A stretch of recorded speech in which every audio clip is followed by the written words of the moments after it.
How are you? I hope you will be also fine like me.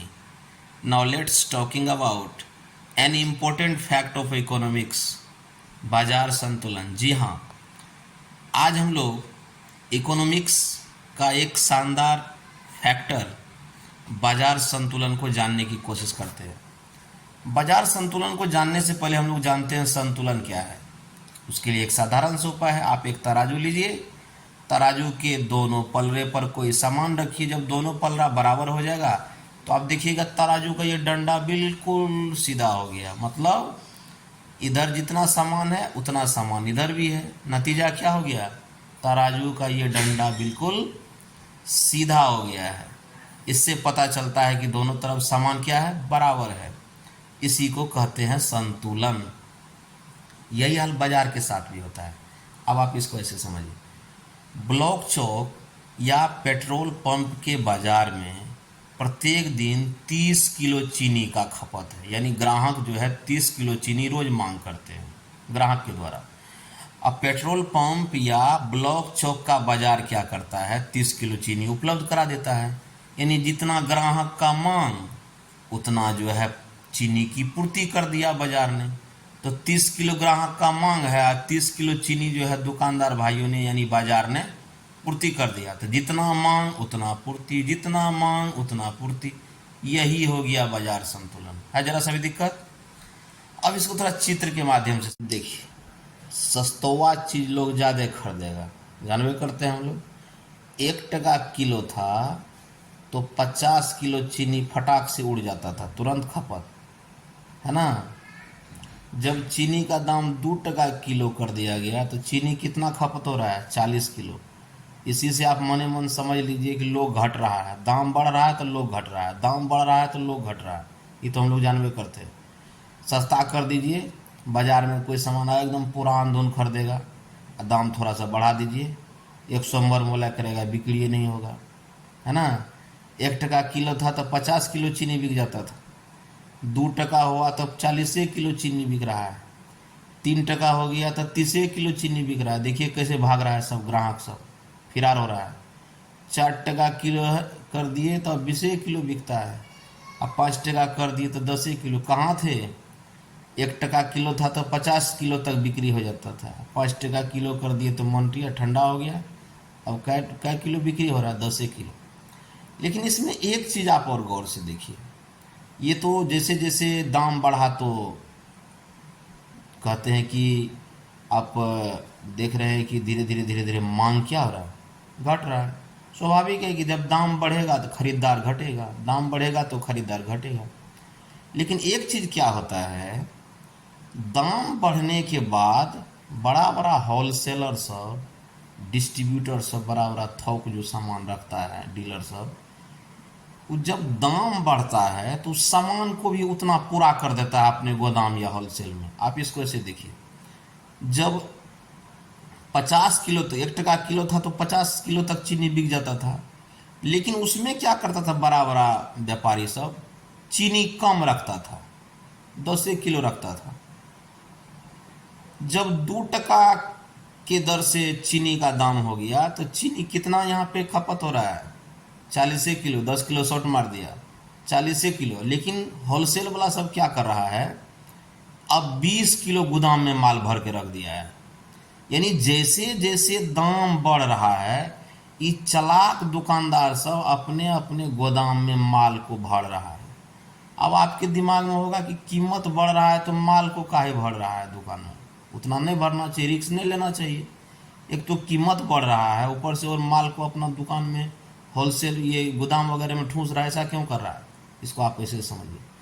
Nano गाड़ी का दाम है 1 लाख टका, और वहीं 12 लाख 15 लाख में दूसरा 4 चकिया गाड़ी होता है। तो बताइए, तो लोग ज़्यादा नैनो खरीदेगा कि 4 चकिया गाड़ी खरीदेगा? दूसरा महंगा वाला खरीदेगा। बिल्कुल लोग महंगे वाला खरीदता, तब ना समाज में दिखाएगा लोगों को कि हम पैसा वाला आदमी हैं।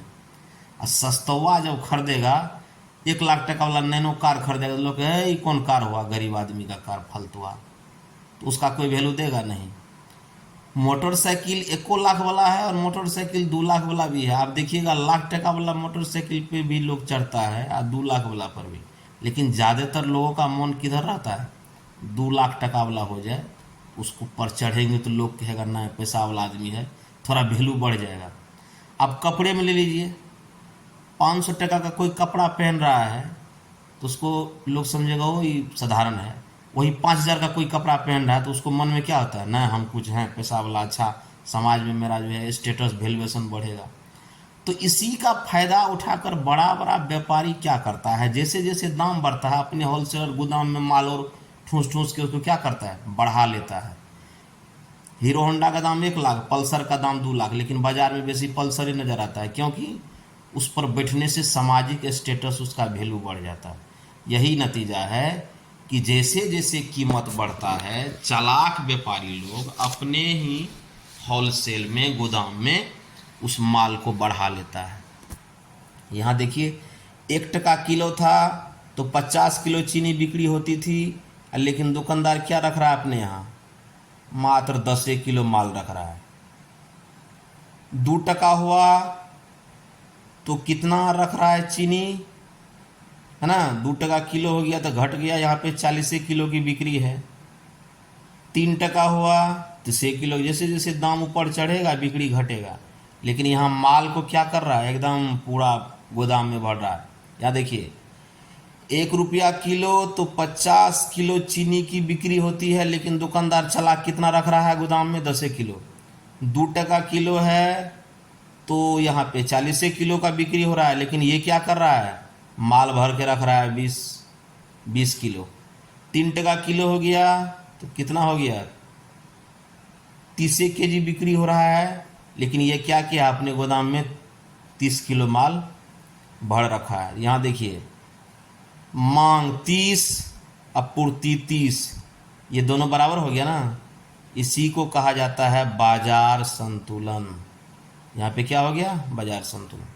अब फिर आगे देखिए 4 टका किलो तो कितना, 20 किलो का बिक्री हुआ है, लेकिन डर नहीं रहा है मालिक सब, बड़ा बड़ा व्यापारी सब 40 किलो माल ठूस के गोदाम में रख दिया। 5 टका किलो हो गया है, कीमत बढ़ गया है, 10 किलो बिक्री हो रहा है, लेकिन फिर भी डर नहीं रहा है, क्यों, ये 50 किलो माल ठूस के रखा है, इसको पता है जितना कीमत बढ़ेगा तो बिक्री भी हो ही जाएगी। ये ना देखिए इस तरह का डायग्राम लोग पहले देख लिए, 1 टका किलो है 50 किलो बिक रहा है, 2 टका है तो 40 किलो, 3 टका है तो 30 किलो, यानी जैसे जैसे दाम ऊपर भागेगा वैसे वैसे कस्टमर क्या होगा, टूटना शुरू हो जाएगा, ग्राहक कम होते जाएगा। 1 टका कर दिए थे तो 50 किलो तक बिक्री हो जाता था, 2 टका कर दिए तो 40 किलो, 3 टका कर दिए तो 30 किलो, अब 5 टका कर दिए, दाम हाईएस्ट कर दिए तो अब 10 किलो बिक रहा है। लेकिन चालाक दुकानदार सब क्या कर रहा है, उसको ये जो घट रहा है कस्टमर, उससे उसको ज़्यादा डर नहीं है। ऐसी परिस्थिति में भी वो क्या कर रहा है, माल को अपने गोदाम में स्टॉक कर रहा है। 1 टका किलो था तो वो स्टॉक कम करना चाहता था, 10 किलो, 2 टका कर दिया तो 20 किलो, अब 5 टका किलो जब हो गया, दाम बढ़ गया है, तो ये चालाक दुकानदार 50-50 किलो तक स्टॉक कर रहा है, इसको पता है बिक्री हो ही जाएगी। अब आगे इसको चित्र से, एक डायग्राम से समझिए। कीमत को हम एक साइड में रखते हैं, अब मांग को एक साइड में रखते हैं। अब देखिए 1 टका किलो जब है तो कितना बिक्री हो रहा है, कितना मांग है, 50 किलो, 50 किलो तक बिक्री हो रहा है, तो यहाँ 1 टका किलो है तो आप देखिए 50 के सामने में आइए, यहाँ 50 हो गया, एक बिंदा लगा दिए। फिर 2 टका किलो है तो 2 के सामने कौन है, 40, तो 2 और 40 को एक जगह रखिए, तो 2 यहाँ से आ गया, सीधे आ गया यहाँ, और 40 यहाँ है तो ये यहाँ पे कोना मिल गया। फिर 3 है तो 3 कहाँ चला गया, यहाँ पे 30, 3 किसके सामने, 30, इधर से आया 3 और इधर से ये 30, तो यहाँ पर इसका क्या हो गया, कोना बन गया, यहाँ बिंदा लगा दीजिए। फिर 4 है तो क्या किलो बिक रहा है, 20 किलो, तो ये 4 के सामने में ये क्या हो गया, ये 20 हो गया। फिर जब 5 है तो कितना, 10 है ना, 5 है तो कितना बिक रहा है, 10। अब आप क्या करेंगे, इसको इस तरह से, है ना, इस तरह से इसको मिला दें। ये तो मांग हो गया। अब सप्लाई, पूर्ति, अब पूर्ति देखिए, 1 टका किलो है तो कितना पूर्ति हो रहा है, 10। 1 टका किलो है तो कितना पूर्ति हो रहा है, 10। अब 2 टका किलो है तो कितना पूर्ति हो रहा है? 20। 2 और 20 के सामने में 3 टका है तो कितना पूर्ति हो रहा है? 30। यहाँ देखिए ये 3 वाला इधर से है ना, ये 30 वाला इधर से यहाँ पे जाके मिल गया है ना, दोनों का। इसी को कहते हैं बाजार संतुलन। अब ये 4 है तो 4 के सामने में 20, यह 4 है, इसके सामने में कौन है? 20। तो 4 और 20 एक जगह जाएगा, है ना। ये 4 के सामने में ये 4 चल गया,